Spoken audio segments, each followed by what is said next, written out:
you know, you've got these kids that have ADD, they have ADHD, and if you gave them more to do, something more tactile to do, you'd probably find a lot of them were calming down a lot, but instead you've got them locked behind a desk for 8 hours a day for 12 years.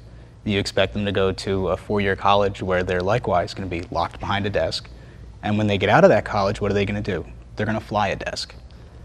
And that's not for everybody. It wasn't for me. I went to college.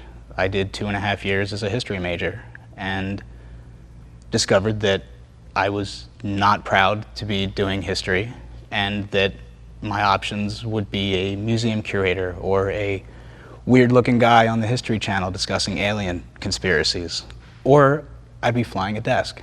And I've been laboring since I was 16 years old, and I'd rather have dirt under my nails than sit behind a desk. I know far too many people that sit behind desks that are sad, don't like their jobs anymore.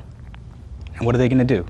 They quit their job, you're going to wind up behind another desk because you don't have the requisite skills to get into a trade. You have to go to school for that, or you have to have grown up doing it.